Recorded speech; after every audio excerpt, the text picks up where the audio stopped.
Muito bom. E depois que ele faleceu, você se envolveu mais com a igreja? É muito comum, né, acontecer, lógico que você era muito novo, né, mas assim, é muito comum do filho assumir junto ali. Como é que foi depois, assim, a Assembleia de Deus e como é que foi o processo? É interessante que quando meu pai morreu, ele era o pastor-presidente da nossa denominação na cidade. Ok. E respondia para uma outra igreja lá em Santo André, que o pastor-presidente era o grande supervisor. Então, ele que decidia quando acontecia um fato como esse. O que ocorre é que, infelizmente, a política também atrapalha a igreja. Atrapalha a igreja. Alguns pastores, quando meu pai morreu, achavam que a nossa igreja tinha um potencial, inclusive financeiro, muito grande. Muito grande. Então, aí, vários queriam vir para cá. Entendi. Ficar no lugar do meu pai. Faltou muita sabedoria e equilíbrio para lidar com esse momento. Então, o que aconteceu? Vagou, não é? Esse lugar aqui de Bragança Paulista, ficou vago essa função pastoral aqui, e vários pastores queriam vir. Aí, o pastor-presidente, sem noção, sem sensibilidade, quis fazer até uma reunião ministerial depois do sepultamento do meu pai com a minha mãe. Aí eu fui obrigado a me levantar. No dia? No dia. Você é maluco. Não, sem noção. Aí eu levantei, aí eu até briguei com os caras que estavam na porta de casa. Falei, vocês não têm alma. Eu falei, vocês não têm alma? Meu pai acabou de ser sepultado. Vocês não têm alma, não é possível, não é? Beleza. O que aconteceu? A partir daí, rolou um estresse. Principalmente eu, que tinha uma noção do que estava acontecendo, não deixei minha mãe participar. Aí eles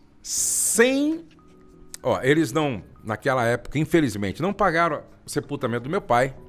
Nós tínhamos que vender um carro para pagar o sepultamento. Pediram a casa, que era a casa pastoral da igreja. Pediram a casa, depois de 45 dias.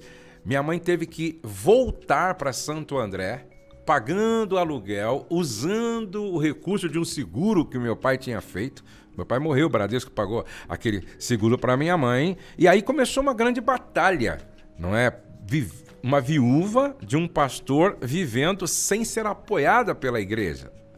Por causa desta falta de habilidade da liderança em lidar com essa questão, toda a minha família ficou muito abatida. Eu, por exemplo, passei um período sem ir na igreja. Você foi ferido ali. Não, eu realmente estava assim, para mim tudo havia perdido a graça, o sentido, até que a minha mãe estava numa feira e encontrou um pastor chamado João da Silva Gonçalves.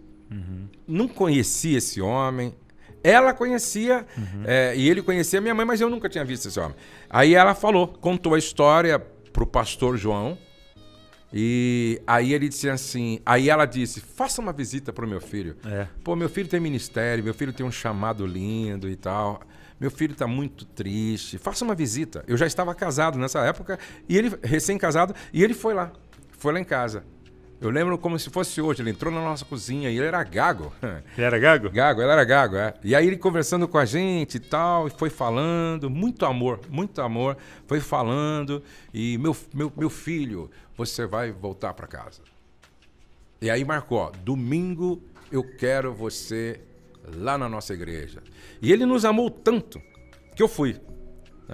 E eu me lembro que eu fui e disse assim, eu quero voltar para Jesus, eu quero voltar a estar na igreja. Sim. Na verdade, a gente nunca sai, não é? Sim. Não tem como, né? Mas eu quero reativar minha fé, não é? Aí, só que eu não quero me envolver com mais nada. Eu falei, eu tô tão chateado, entristecido, decepcionado, frustrado. Isso é tudo falso. Isso aí, Aí eu comecei, só que é interessante.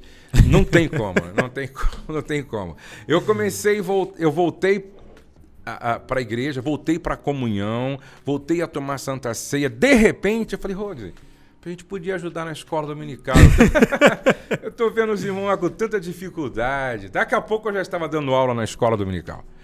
Aí, eu sempre fui muito criativo, né? Aí daqui a pouco o pastor Campasse, Josué, você não quer ajudar na superintendência da escola dominical? Daqui a pouco eu já estava liderando a escola dominical, né? Aí, tal, legal, daqui a pouco ele... Você não quer dar uma força pra gente nos jovens? Daqui a pouco eu já estava lá no jovem.